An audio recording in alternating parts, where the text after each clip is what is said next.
Ladies and gentlemen, I believe we must zoom out if we are to understand the pattern that we are gathered here to explore, because the pattern is larger than federal health agencies and the COVID cartel.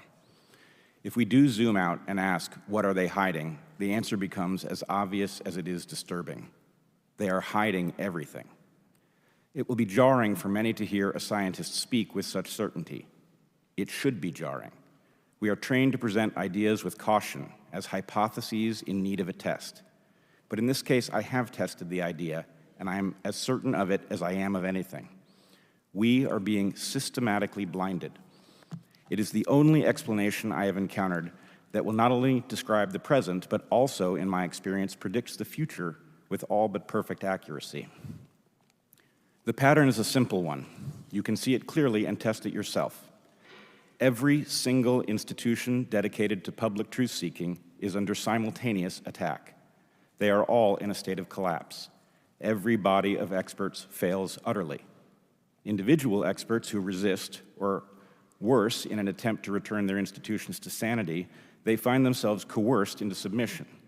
If they won't buckle, they are marginalized or forced out.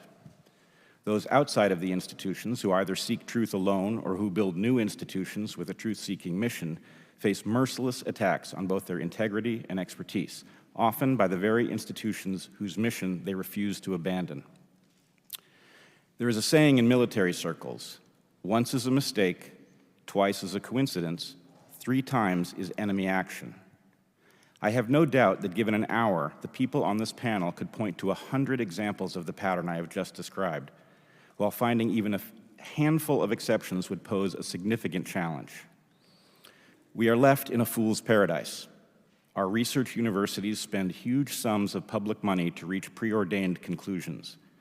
Professors teach only lessons that are consistent with wisdom students have picked up on TikTok, even when those lessons contradict the foundational principles of their disciplines. Once proud newspapers like the New York Times and Washington Post only report important stories after they have become common knowledge. Morticians must now raise the alarm over patterns missed by medical examiners.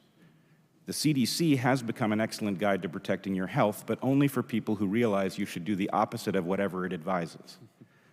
The courts, the last holdout in this ongoing inversion of reality, are now regularly used as a coercive weapon of elites against those who threaten them.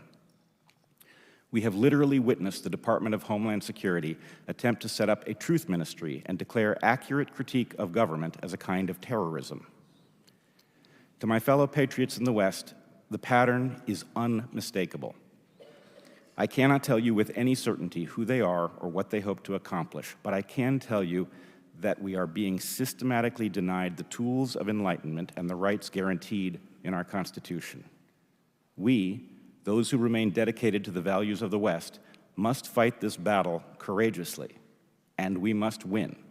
For if we do not stem the tide, the result will be a dark age that differs from prior dark ages only in the power and sophistication of the coercive instruments wielded by those who will rule us.